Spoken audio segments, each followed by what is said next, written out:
Hey everybody, what's up and welcome back. If you're new here, I'm Liz and today we're going to talk about the death of Jeffrey Baldwin. This is another um, case where it involves child abuse and neglect and mistreatment.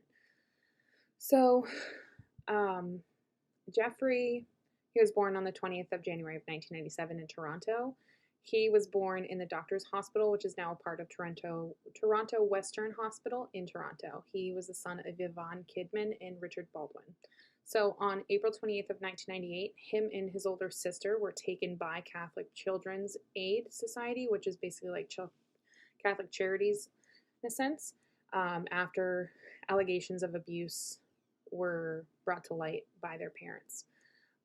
They were given into the custody of their maternal grandparents, Elva Bottineau and Norman Kidman. So in 2000, one of the workers for the Catholic Children's Aid Society noticed that there was a bruise under Jeffrey's eye, but it was quickly dismissed and no action was taken, which I'm sorry, if you see something, action should have been taken. According to later court testimony, like after when the court case happens, Jeffrey and his sister were locked in a room at night with the furnace vent shuts. They were forced to eat with their hands from a mat on the floor. Their aunt's boyfriend, James Mills, who also lived in the house, declared that Jeffrey's grandmother, Elva, she didn't love him or her sister, and they were purely just money. They were income. They didn't care about them. All they cared about was the assistance that they got from the kind of like their aid they were getting from the country. That's all they cared about. They didn't care about the kids. So on the evening of November 30th of 2002, Elva and Norman called 911 to report Jeffrey wasn't breathing. And when emergency workers arrived, they noticed that his body was covered in sores, bruises, and abrasions. His weight was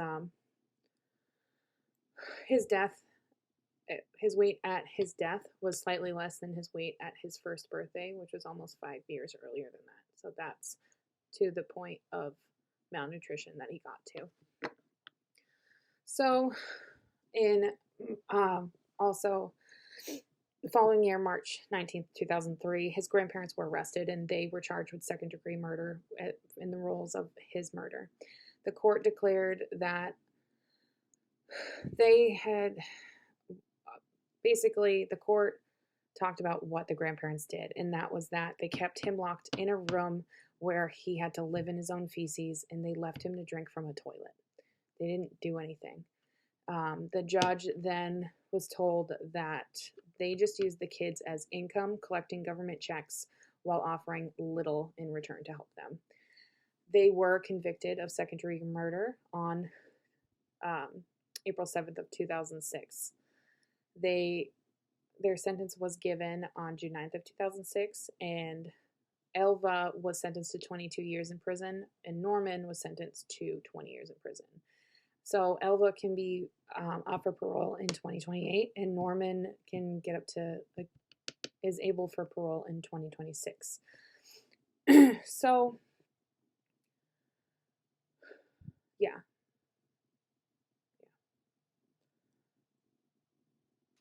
There is something that positive that came out of this case. So in November 22nd of 2013, Todd Boyce, he's completely unrelated to Jeffrey Baldwin. He started a crowdfunding campaign to erect a bronze statue in Greenwood Park.